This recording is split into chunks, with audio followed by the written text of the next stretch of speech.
Students, welcome to electronics academy YouTube channel. आज जो हमारा टॉपिक रहेगा वो एमसीक्यूज बेस्ड रहेगा, ठीक है ना। मैंने जो लास्ट क्लास में पढ़ा था एटॉमिक स्ट्रक्चर, उसमें जो भी टॉपिक्स मैंने डील किए, जैसे एटॉमिक स्ट्रक्चर डील किया, स्ट्रक्चर ऑफ एलिमेंट डील किया, energy of electron, valence electron किसे कहते हैं, ठीक है ना, ये कहाँ पे एग्जिस्ट करता है, एंड फ्री इलेक्ट्रॉन कहाँ पर होता है, एंड एग्जिस्ट कहाँ पे करता है, किसे क्या कहते हैं, फ्री इलेक्ट्रॉन किसे कहते हैं, ठीक है ना। फिर बोर्ड्स एटॉमिक मॉडल मैंने पढ़ाया, ठीक है। फिर एनर्जी लेवल क्या होता है, देन एनर्जी बैंड क्या होता है। फिर अगर मैं बात करूँ एनर्जी बैंड सॉलिड्स का, तो सॉलिड का एनर्जी बैंड कैसा होता है, देन उसको मैंने फिर सॉलिड को क्लासिफाई किया कंडक्टर, इंसुलेटर एंड सेमीकंडक्टर में, एंड देन उसका एनर्जी बैंड मैंने बताया, ठीक है ना।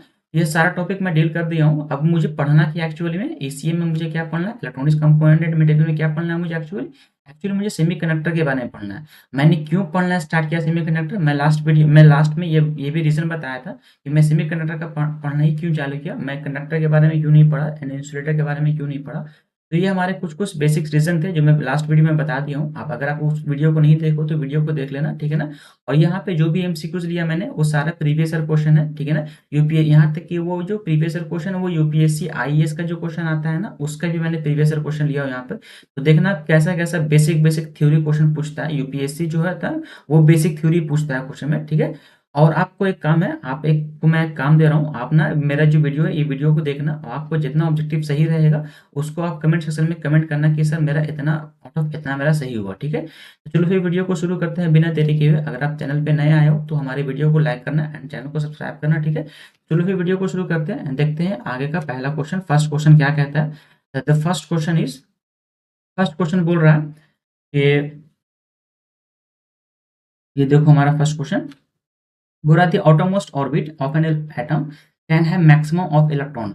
जो एक ऑर्बिट होता है, सपोज कर लो मैंने एक ये बनाया, ठीक है ना। 1 मिनट, मैंने एक एटम बनाया, ठीक है। मैं ये हमारा एक एटम हो गया, एंड देन इसके अंदर में और भी ऑर्बिट रहेंगे, ठीक है ना। ये ऑर्बिट हो गया, और ले लो ऑर्बिट, ओके।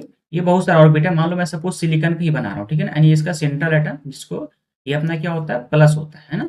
ये अपना पॉजिटिव होता है, पॉजिटिव आयन कह लो उसको। तो 1 मिनट, इसको हल्का ये कर ले रहा हूँ। ये अपना कैसा है, ये अपना पॉजिटिव होता है, ठीक है ना। क्यों, क्योंकि ये अपना न्यूक्लियस है, एंड इसके आजू बाजू में कितने इलेक्ट्रॉन होते हैं, यहाँ पर 2 इलेक्ट्रॉन होंगे, ठीक है ना। यहाँ पर 2 इलेक्ट्रॉन रहता है, यहाँ पर कितना होगा, 4 होगा, ओके। यहाँ पर 4 इलेक्ट्रॉन होगा, सॉरी 8 होता है, 2 8 18 होगा ना, 4 5 6 then 7 and then 8, okay. 2 8 and last में क्या बचेगा, 4 इलेक्ट्रॉन जो आउटर मोस्ट ऑर्बिट पे होते हैं सिलिकॉन का, ठीक है। मैं एग्जांपल ले रहा हूँ सिलिकॉन वाले, ठीक है। मैं किसका एग्जांपल लिया, ये हमारा एग्जांपल है सिलिकॉन। ये विजिबल नहीं है, थोड़ा इसको देख ले रहा हूँ। 1 मिनट, कलर चेंज कर रहा हूँ, इसको ब्लैक कर दे रहा हूँ, ठीक है ना, तो ज़्यादा बेटर रहेगा क्योंकि ये विजिबल है नहीं उतना अच्छे से।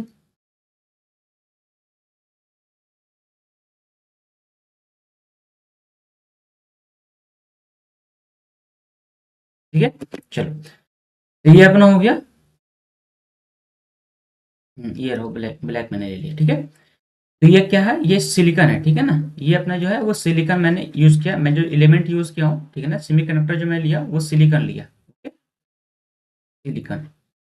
इसका एटॉमिक नंबर कितना होता है, एटॉमिक नंबर जो होता है वो 14 होता है, ओके। 14 होता है, 2 देन 8 एंड फिर 4। तो ये जो ऑर्बिट कहलाता है इसको कहते हैं वैलेंस शेल कहते हैं, ये लास्ट ऑर्बिट कह लो पहले, मैंने जो बताया वो लास्ट ऑर्बिट कहते हैं इसको, है ना। एंड लास्ट ऑर्बिट में जो इलेक्ट्रॉन पाया जाता है उस इलेक्ट्रॉन को कहते हैं वैलेंस इलेक्ट्रॉन, ठीक है ना, वैलेंस इलेक्ट्रॉन। तो पहला मैंने बात बताया कि लास्ट ऑर्बिट, एंड उसमें जो इलेक्ट्रॉन रहेगा एग्जिस्ट करेगा उसको वैलेंस इलेक्ट्रॉन कहेंगे। एंड देन ये इलेक्ट्रॉन जो होता है वो न्यूक्लियस के इन्फ्लुएंस से बहुत ही बाहर रहता है, ठीक है ना। यानी कहने का मतलब, जैसे सपोज मैंने एक फॉर्मूला बताया था, फोर्स जो होता है, force is inversely proportional to 1/डिस्टेंस। अगर डिस्टेंस बढ़ेगा तो फोर्स घटेगा, है ना।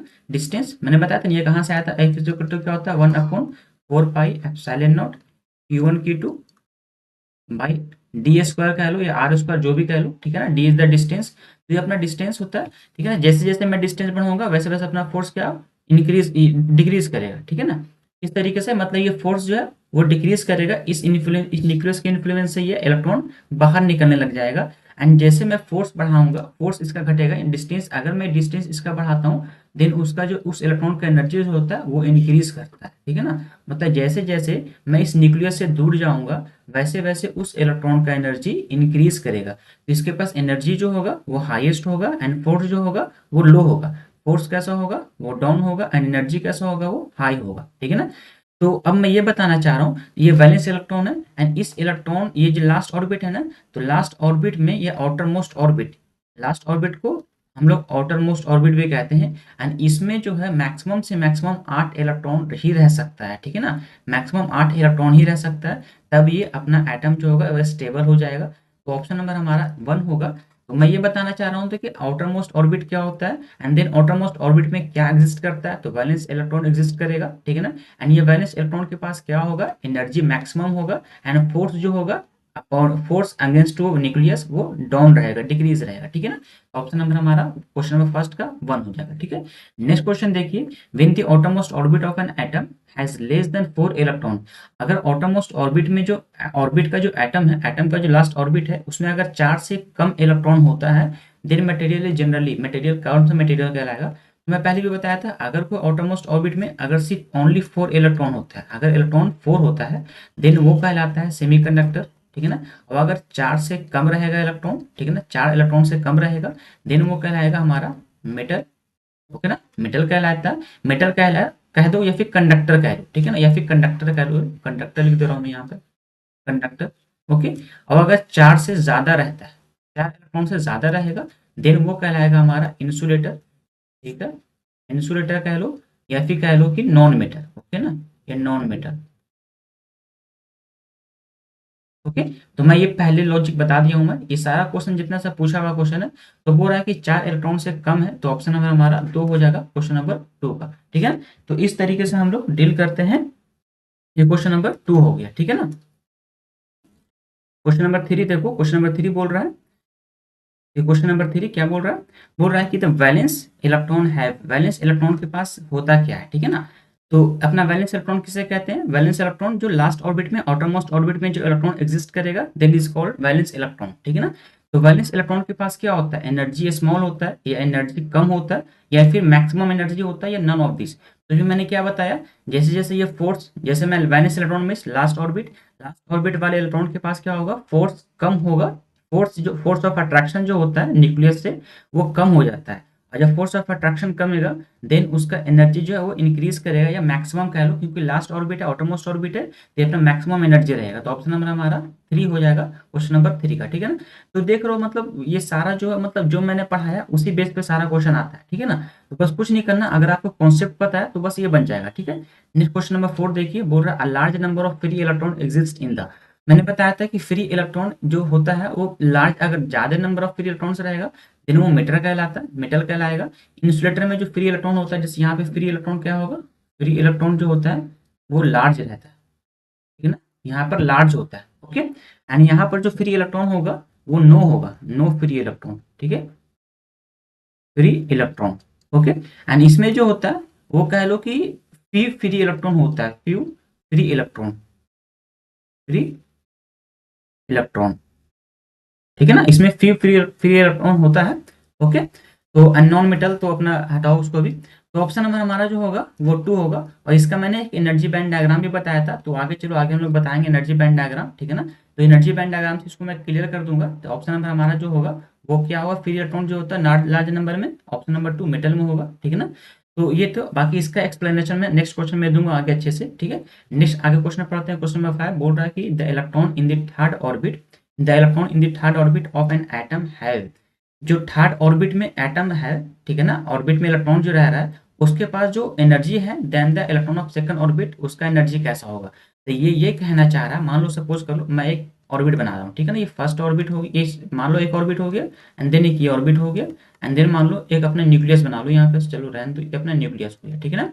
ये न्यूक्लियस कैसा चार्ज होगा, ये अपने न्यूक्लियस जो है वो पॉजिटिव चार्ज है, ठीक है ना, क्योंकि यहाँ पे न्यूट्रॉन प्लस प्रोटॉन पाया जाता है, एंड इलेक्ट्रॉन इसके अराउंड रिवॉल्व करते रहता है, यानी एक फिक्स्ड सर्टेन सर्टेन ऑर्बिट में ये रिवॉल्व करता है इलेक्ट्रॉन अपना, ओके ना। तो अब ये इन्होंने बोला ये अपना क्या n इज इक्वल टू 1 है, एंड ये n is equal to 2, that means ये फर्स्ट ऑर्बिट एंड देन ये सेकंड ऑर्बिट है, ठीक है ना, ये सेकंड ऑर्बिट। क्वेश्चन मैंने बोला, अब ये देखो, अब जैसे मैं यहाँ पे मैं पहले एक कॉन्सेप्ट बताया था यहाँ पर, ये कॉन्सेप्ट ये मैं बताया था कि एक डिस्टेंस में बताया था, ठीक है ना, डिस्टेंस में बताया था कि जैसे सपोज कर लो, ओके ना, ये अपना डिस्टेंस मैं ले रहा हूँ, ठीक है, ये एक पहला डिस्टेंस ले लो, ठीक है ना, ये एक डिस्टेंस एंड देन एक ये डिस्टेंस, ठीक है, एक ये, इस डिस्टेंस को मान लो, ये डिस्टेंस मान लो r1 है, ठीक है ना, एंड ये डिस्टेंस मान लो r2 है।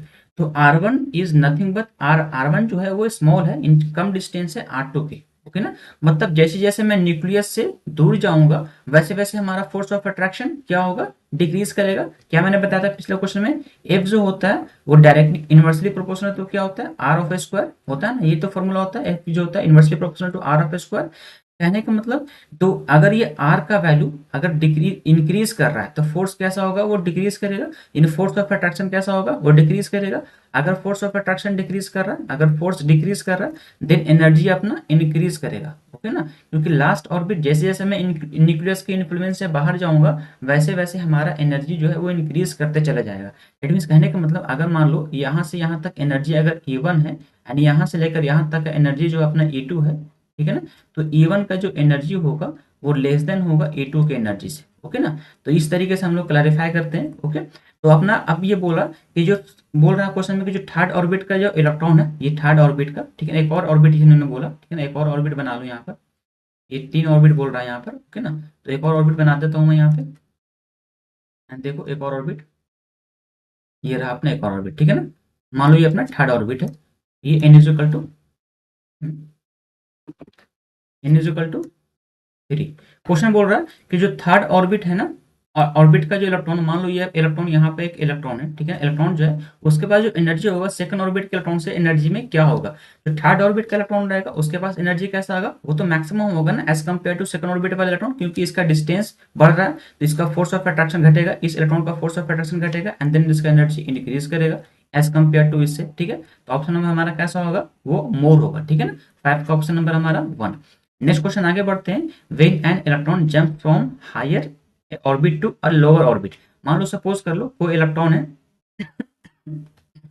कोई अगर इलेक्ट्रॉन यहाँ पर है, ठीक है ना, ये जंप करके ये सेकंड ऑर्बिट पे जाना चाहता है, यहाँ पर जाना चाहता है, ठीक है। तो अगर ये सेकंड ऑर्बिट पे जाना चाहता है तो इसका जस्ट रिवर्स पढ़ो, मैंने क्या बोला था, जब कोई इलेक्ट्रॉन यहाँ पर एग्जिस्ट करता है वो अगर यहाँ जाना चाहता है तो मैंने बोला था कि इस ऑर्बिट का कुछ ना कुछ फिक्स एनर्जी होता है, ठीक है ना, फिक्स एनर्जी लेवल एक होता है, फिक्स एक एनर्जी लेवल होता है, ओके ना। और इस ऑर्बिट का भी एक फिक्स एनर्जी लेवल होता है।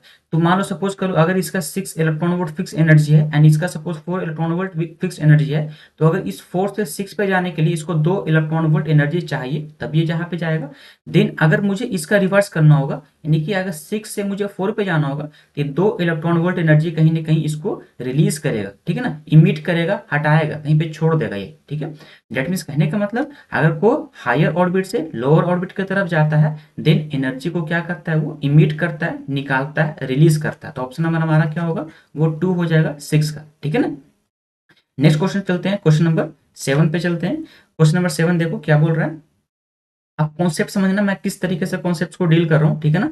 नेक्स्ट क्वेश्चन है, बोल रहा है कि semi conductor has banned. Semi conductor में जो बैंड होता है वो जो अपना कौन सा बैंड बोल रहा है कि वैलेंस बैंड जो होता है वो एम्प्टी होता है एंड कंडक्शन बैंड जो होता है फुल होता है एंड देन एम्प्टी होता है कंडक्शन बैंड। तो पहले समझो कि वैलेंस बैंड कंडक्शन बैंड होता क्या है, मैं पहले भी बता दी हूँ लेकिन फिर भी मैं एक बार रिवाइज कर दे रहा हूँ यहाँ पर। तो सबसे पहले मैं यहाँ पे एक बैंड डायग्राम बना दे रहा हूँ, ठीक है ना, क्योंकि इसके लिए मुझे समझना पड़ेगा बैंड डायग्राम, ठीक है ना। तो एनर्जी बैंड डायग्राम पहले समझो, तो एनर्जी बैंड डायग्राम बनाने के लिए मैं एक यहाँ पे ले रहा हूँ, ठीक है, एक एनर्जी बैंड डायग्राम बनाऊंगा यहाँ पर। तो आप एक बार क्लियर हो जाना, फिर से एक बार रिवीजन भी आपका हो जाएगा, ओके, तो ज़्यादा बेटर होगा। ओके, ये अपना हो गया एंड देन इसमें मैं एक एनर्जी, एक कंडक्शन बैंड, एनर्जी सारा कुछ बैंड बना रहा हूँ मैं। तो फर्स्ट बैंड इज मैं यहाँ पे ये बना रहा हूँ, पहला बैंड अपना ये हो गया, ओके, एंड देन ये अपना सेकंड बैंड हो गया, ओके ना। ये अपना फर्स्ट बैंड एंड देन ये सेकंड बैंड, इसके बीच का एनर्जी गैप कहते हैं, ठीक है ना, फॉरबिडन एनर्जी गैप जिसको जी से डिनोट करते हैं। ये हमारे लिए कंडक्शन बैंड हो गया, कंडक्शन बैंड, ठीक है ना। एंड ये हमारा हो गया valence band, valence band, okay ना, ये हमारा वैलेंस बैंड हो गया एंड इसको ईजी कहते हैं। अब ये ईजी डिपेंड करता है कि आप सेमीकंडक्टर है या इंसुलेटर है या फिर कंडक्टर है, ये डिपेंड करता है उस पर, ठीक है ना, उसके हिसाब से ये अपना ईजी जो है वो वैरी करता है। अभी अपने पास क्या है, अभी अपने पास सेमीकंडक्टर है, तो इस Eg का वैल्यू जो होगा वो अप्रोक्स 1 इलेक्ट्रॉन वोल्ट होता है, ठीक है ना, अप्रोक्स 1 इलेक्ट्रॉन वोल्ट होता है, ठीक है। तो अब इस केस में अपना जो वैलेंस बैंड होता है वो फुल्ली फिल्ड होता है, ठीक है ना, वैलेंस बैंड जो होता है वो फिल्ड होता है, वो फिल्ड पूरा होगा, ठीक है ना, फिल्ड होगा पूरा वैलेंस बैंड, ओके। एंड जो कंडक्शन बैंड होता है वो ऑलमोस्ट लगभग एम्प्टी होता है, ठीक है ना, ऑलमोस्ट एम्प्टी होता है, ऑलमोस्ट एम्प्टी, एम्प्टी ये होगा। अब जैसे ही ये अपना कैसा है, ये अपना 0 केल्विन पे है, ठीक है ना, 0 केल्विन पे है अपना, ये 0 डिग्री टेम्परेचर पे, ये 0 केल्विन पे अपना इस तरीके से होता है, ठीक है ना। जैसे हम रूम टेम्परेचर पे चलेंगे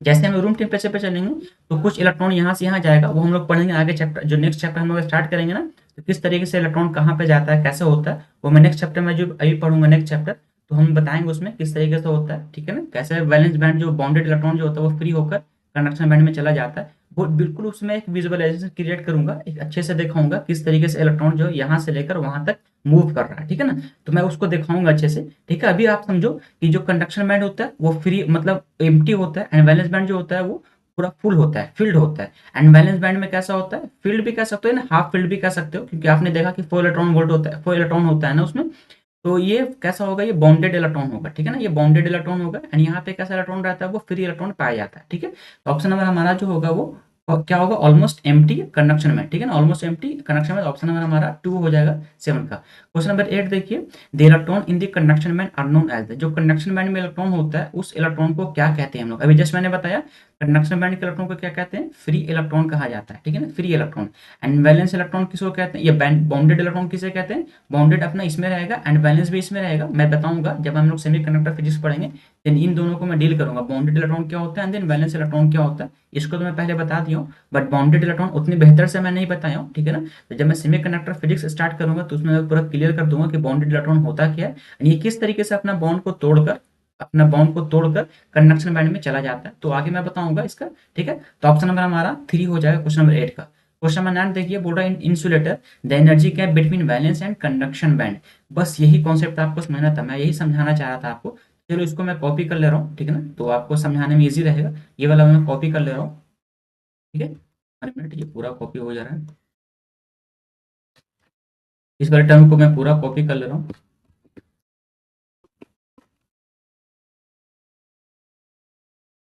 ये कॉपी नहीं हो रहा, चलो मैं बना दे रहा हूँ फिर से, ठीक है ना, ये कॉपी नहीं हो पा रहा, पूरा टर्म ये कॉपी हो जा रहा है ये। चलो, तो क्या सबसे पहले अब मैं यहाँ पर तीनों का दिखा दे रहा हूँ, ठीक है ना, मैं तीनों चीज़ का दिखा दे रहा हूँ ताकि आप फिर से एक बार विजुअलाइजेशन क्रिएट कर लो, मैं उसको रिवीजन ही करा दे रहा हूँ वो फिर से, ठीक है। ये हो गया, एंड देन एक और था बैंड अपना, एक और ले लो, ये रहा, एंड देन एक ये रहा, ओके ना, ओके। एंड नेक्स्ट इसमें फिर हम लोग क्या बनाएंगे, इसमें हम लोग अपना बैंड्स वगैरह बनाएंगे, ठीक है। तो ये अपना सबसे पहला बैंड होगा, एक ये बैंड हो गया, ठीक है, एंड एक ये बैंड हो गया, ऐसा करो, मैं इसका बनाता हूँ, ये अपना कंडक्टर का मैं बना रहा हूँ, ठीक है ना, एक कंडक्टर हो गया, ठीक है। एक मिनट और इसको बेहतर बनाता हूँ,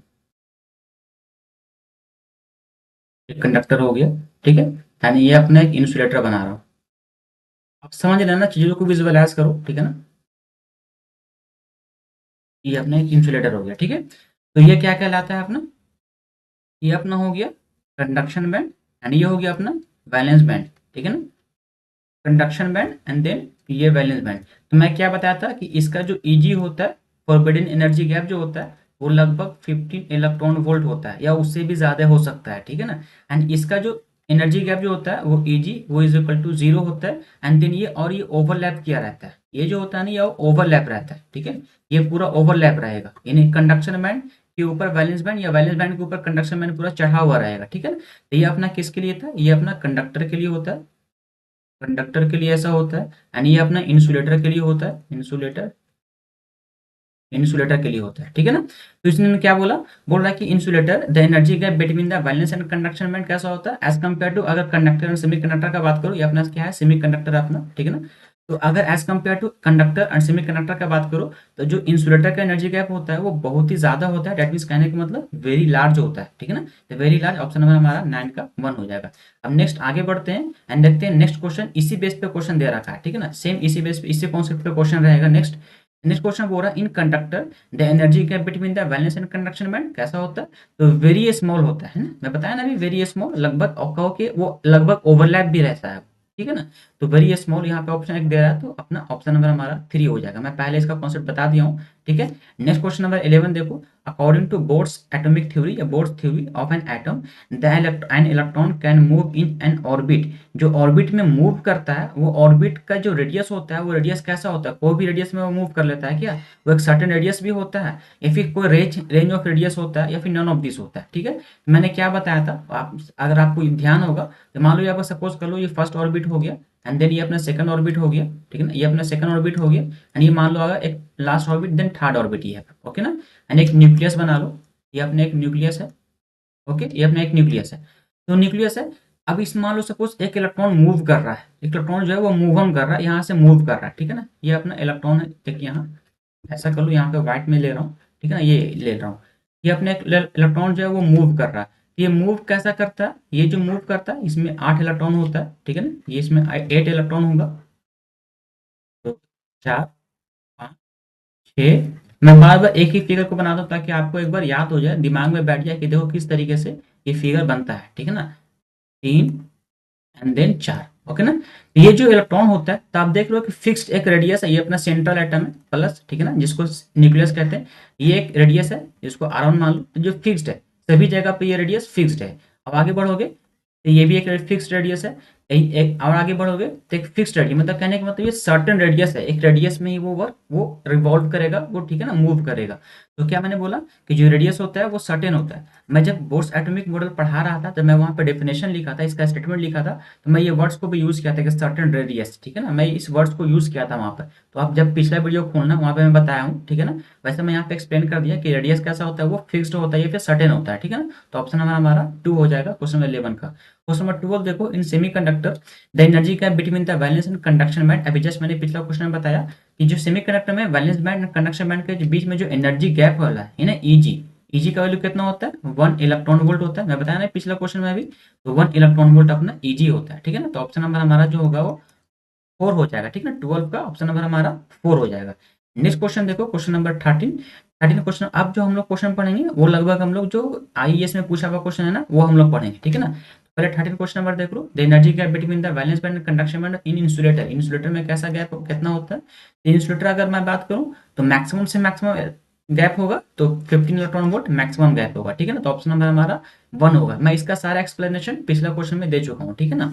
नेक्स्ट क्वेश्चन नंबर 14 पढ़ते हैं, the maximum number of electron which is the valence shell, valence shell is nothing but is the last orbit या outermost orbit, outermost outermost orbit, ठीक है ना, outermost ऑर्बिट, ठीक है ना। एटम कैन है लास्ट ऑर्बिट में या वैलेंस ऑर्बिट में मैक्सिमम कितना से कितना इलेक्ट्रॉन रह सकता है, तो मैक्सिमम मैंने क्या बताया था 8 इलेक्ट्रॉन रह सकता है। तो कभी कभी वैलेंस शेल भी बोल सकता है या outermost ऑर्बिट बोल सकता है, तो वर्ड सब एक ही है, ठीक है ना, आपको बस पकड़ना, आपको हिट करना है, ठीक है ना, क्वेश्चंस को कैसे हिट करना है वो आपको समझना है। ऑप्शन नंबर हमारा तो हो जाएगा वो 2 हो जाएगा, ठीक है ना, ऑप्शन नंबर हमारा कैसा होगा वो 2, तो ठीक है। नेक्स्ट क्वेश्चन पे चलता है, क्वेश्चन नंबर 15, ये जो क्वेश्चन पूछ रखा है वो यूपीएससी आईएएस 2013 में पूछ रखा है ये क्वेश्चन, ठीक है। तो 2013 का ये प्रीवियस ईयर क्वेश्चन है, बोल रहा है देखो कितना बेसिक क्वेश्चन पूछता है, बोल रहा है behaviours of conductor semiconductor and insulator is explained on the basis of, हम लोग पता करते हैं behaviour, that behaviour means nothing but it is a conductivity या फिर रेजिस्टिविटी, ठीक है ना। ये इसका एक को भी एक मटेरियल्स का बिहेवियर कहलाता है, कंडक्टर का या फिर कंडक्टिविटी यानी फिर रेजिस्टिविटी, ठीक है ना। तो बोल रहा है कि behaviours of conductor semiconductor and insulator, behaviour is nothing but it is a क्या, it is a conductivity, conductivity, okay ना, कंडक्टिविटी कह लो या फिर इसका रेसिप्रोकल रेजिस्टिविटी, रेजिस्टिविटी, ये किसके बारे में बताना चाह रहा है, कंडक्टिविटी या फिर रेजिस्टिविटी के बारे में बोलना चाह रहा है। जो कंडक्टर होता है उसका बिहेवियर, सेमीकंडक्टर का बिहेवियर एंड देन इंसुलेटर का बिहेवियर, वो उसको हम लोग एक्सप्लेन करते हैं किस बेसिस पे, एटॉमिक स्ट्रक्चर पे बेसिस पे एक्सप्लेन करते हैं या फिर क्या मॉलिक्यूलर स्ट्रक्चर पे बेसिस पे करते हैं या फिर एनर्जी बैंड स्ट्रक्चर पे करते हैं। तो अभी मैंने बताया एटॉमिक स्ट्रक्चर पे तो कर नहीं सकते हम लोग, मॉलिक्यूलर स्ट्रक्चर पे भी कर नहीं सकते हैं क्योंकि मैं इसमें बताया। एंड जैसे हम लोग एनर्जी बैंड पे चलते हैं तो मैं एनर्जी बैंड डायग्राम बताया था ना लास्ट क्वेश्चन में, ये देखो एनर्जी बैंड डायग्राम मैं दिखा दे रहा हूँ फिर से, energy band diagram question number बता रहा हूँ, क्वेश्चन नंबर कितना है, क्वेश्चन नंबर अपना क्वेश्चन नंबर 8 में देखो कि मैंने सेमीकंडक्टर के बारे में बताया, कंडक्टर के बारे में बताया एंड देन इंसुलेटर के बारे में बताया। तो यही बता सकता है इसका एनर्जी गैप जो होता है ना, ये एनर्जी गैप बता सकता है कि वो जो मटेरियल है, वो जो एलिमेंट है, वो सेमीकंडक्टर है या कंडक्टर है या फिर इंसुलेटर है। तो क्या बताएगा ये एनर्जी बैंड डायग्राम, वही बता सकता है इस बात को कि वो कौन सा मटेरियल है या फिर उसका बिहेवियर किस तरीके से उसका बिहेवियर है, ठीक है ना। तो वो बिहेवियर कौन बताएगा अपना, वो बिहेवियर बताएगा अपना एनर्जी बैंड डायग्राम, ठीक है ना। तो कौन बताएगा अपना एनर्जी बैंड डायग्राम, तो ऑप्शन नंबर हमारा जो होगा क्वेश्चन नंबर 15 का, ऑप्शन नंबर हमारा क्वेश्चन नंबर 15 का देख लेना, ऑप्शन नंबर हमारा जो होगा वो 3 हो जाएगा, ठीक है ना। ऑप्शन नंबर हमारा 3।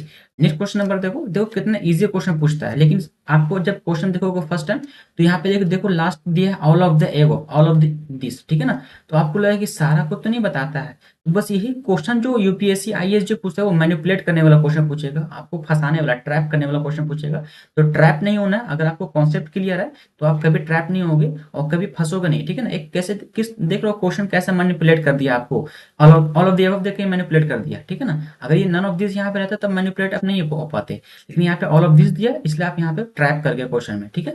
नेक्स्ट क्वेश्चन देखो, क्वेश्चन नंबर 16 देखो, क्वेश्चन नंबर 16 जो पूछ रखा है वो यूपीएससी आईएएस 2015 में पूछ रखा है ये क्वेश्चन, ठीक है।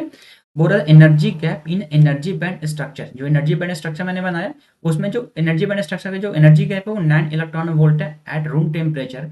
द मटेरियल इज, मटेरियल कौन सा मटेरियल वो कहलाएगा, अगर वो 9 इलेक्ट्रॉन वोल्ट है। सबसे पहले होना क्या चाहिए, अगर वो 5 इलेक्ट्रॉन वोल्ट या 5 से कम इलेक्ट्रॉन वोल्ट होता तो कंडक्टर कहलाता, सॉरी वो अपना मान लो, एक मिनट ये गलती मैंने लिखा, ठीक है ना। अगर वो 5 अगर वो 1 इलेक्ट्रॉन वोल्ट रहता तो वो अपना सेमीकंडक्टर कहलाता। और फिर अगर मुझे कंडक्टर बताना होगा तो जो एनर्जी गैप जो होना चाहिए वो 0 होना चाहिए, और इसके अलावा कुछ भी हो एनर्जी गैप हो जाए वो अपना हर हाल में इंसुलेटर ही कहलाएगा, ठीक है ना। देन अपना ऑप्शन नंबर हमारा 16 का वो 4 हो जाएगा, ठीक है। तो कॉन्सेप्ट एकदम बिल्कुल क्लियर रखो, इतना टेंशन नहीं लेने का है। आप अगर कॉन्सेप्ट क्लियर है तो देखो कितना बेसिक क्वेश्चन पूछा है यूपीएससी आईएएस ने, ठीक है ना, कितना बेसिक क्वेश्चन है। अब यहीं पे आप बहुत सारे लोग ट्रैप कर जाओगे, ठीक है ना, तो ट्रैप नहीं करना है, ठीक है। नेक्स्ट क्वेश्चन, क्वेश्चन नंबर 17 पे चलते हैं। ये 17 क्वेश्चन में 2016 का पूछा हुआ, तो मैं हर ईयर का क्वेश्चन उठाया हूँ ताकि आपको समझ में आए कि देखो क्वेश्चन कैसा पूछता है और मैं जो पढ़ाया हूँ क्या वो हमारा पढ़ाने का लेवल सही था कि नहीं सही, ताकि आप प्रूफ आप एक वेरीफाई कर लो कि हाँ मैं जो पढ़ा रहा हूँ वो इसमें से टैली कर रहा है कि नहीं कर रहा है, ठीक है ना। और बाकी ये क्वेश्चन जो पहले इससे पहले मैंने क्वेश्चन उठाया वो सारा आरआरबी का क्वेश्चन पूछ रखा है, ठीक है ना। जितना भी स्टेट ए जेई का क्वेश्चन आता एग्जाम होता है उसमें वो क्वेश्चन पूछ रखा है, ठीक है। तो मैं उसको एक्चुअल डेट मैंने मेंशन नहीं किया, ठीक है। चलो फिर क्वेश्चन पढ़ते हैं, क्वेश्चन नंबर 17 देखो, क्वेश्चन नंबर 17 बोल रहा है which of the following statement is correct, ठीक है ना, कौन सा स्टेटमेंट है जो करेक्ट है। Insulator of for the insulator band gap is narrow as compare to semiconductor and insulator band gap is relatively wide, wide होता है as compare to semiconductor is narrow होता है, सेमीकंडक्टर में नैरो होता है एंड फिर insulator में band gap जो होता है वो बड़ा होता है, ठीक है ना। बैंड गैप जो होता है वो नैरो होता है, narrow with both the insulator and semiconductor. ये तो कभी नहीं होगा कि बोल रहा है कि दोनों का जो बैंड गैप होगा वो पतला होता है, नैरो होता है, ये तो कभी नहीं होगा। And band gap equally wide for both conductor and semiconductor, conductor and semiconductor अगर अगर दोनों इक्वली हो जाएगा फिर हम लोग सेमीकंडक्टर का यूज के लिए लाएं क्यों, ठीक है ना, तो ये भी नहीं होगा, ठीक है। ये बोल रहा है कि बैंड गैप जो इंसुलेटर का होता है वो नैरो होगा एज कंपेयर टू सेमीकंडक्टर। तो ये कहना ये चाह रहा है कि अगर बैंड गैप नैरो होगा इन सेमीकंडक्टर से नैरो होता है इंसुलेटर का, ये तो कभी नहीं होगा क्योंकि सेमीकंडक्टर तो कभी कभी करंट कंडक्ट कर लेता है बट इंसुलेटर तो कभी कंडक्ट नहीं करता है करंट, ठीक है। तो ये तो कभी नहीं होगा, तो ऑप्शन हमारा 2 होगा। वैसे मैं एनर्जी बैंड डायग्राम पिछले क्वेश्चन में बताया था तो वहां से भी आप देख सकते हो, जो इंसुलेटर का जो बैंड गैप होता है वो वाइड होता है एंड सेमीकंडक्टर का जो होता है वो नैरो होता है, ठीक है ना, जिसका नैरो मीन्स कहने का मतलब 1 इलेक्ट्रॉन वोल्ट बैंड गैप होता है एंड वाइड मीन्स कहने का मतलब अप्रॉक्स 15 इलेक्ट्रॉन वोल्ट होता है। अब अदरवाइज ये एट रूम टेम्परेचर पे ये चेंज करता है, रूम टेम्परेचर कहने का मतलब 27 डिग्री सेल्सियस पे ये कुछ कुछ चेंज करता है। अब ये चेंज क्यों करता है, मैं जब सेमीकंडक्टर पढ़ाऊंगा ना, मैं जितना भी बात बोल रहा हूँ कि ये चीज जो आएगा वो सेमीकंडक्टर में डील करूंगा, तो मैं जब बताऊंगा तो आपको समझ में आ जाएगा कि टेम्परेचर बढ़ने पे किस तरीके से ये डाउन कर दे रहा है, ठीक है ना। ये इसका जो बैंड गैप है वो डाउन कर रहा है, ठीक है। तो मैं इसको बताऊंगा अच्छे से, ठीक है, आप इसके लिए टेंशन नहीं लो। एंड लास्ट क्वेश्चन आज वीडियो का देखो, atomic structure of atomic number of silicon, silicon का जो एटॉमिक नंबर होता है वो क्या होता है, वो 14 होता है, ठीक है ना, इसका 14 होता है। एंड अगर जर्मेनियम का मैं बात करूँ, जर्मेनियम का, ठीक है ना, चलो ठीक है आगे पढ़ लेंगे हम लोग, ठीक है, तो आगे देख लेंगे हम लोग, ओके। आगे हम लोग देख लेंगे। तो ये अपना कंप्लीट हुआ आज का लेक्चर। इस वीडियो को अगर आपको अच्छा लग रहा है वीडियो, तो आप वीडियो को लाइक करना, ठीक है। आप ये बताना मुझे कि आपका इन 18 क्वेश्चन में आपका कितना सही हुआ। आप हमें कमेंट करना एंड कमेंट सेक्शन में आप अपना मार्क्स लिखना, आपने जितना स्कोर किया, ठीक है। मान लो सपोज करो 5 आउट ऑफ 18 या 10 ऑफ 18 या 18 ऑफ द 18, ठीक है ना। तो आप सारा अपना स्कोर लिख के मुझे कमेंट सेक्शन में कमेंट बताना, ताकि मुझे समझ में आया कि हाँ आप हमारा वीडियो देख रहे हो ना, आपको समझ में आ रहा है इस क्वेश्चन को, ठीक है ना। चलो फिर वीडियो को इन करते हैं। अगर वीडियो अच्छा लग रहा है तो वीडियो को लाइक करते रहना है, चैनल पे बने रहिएगा, ठीक है। तो चलो फिर मिलते हैं नेक्स्ट वीडियो में, ठीक है। Thank you.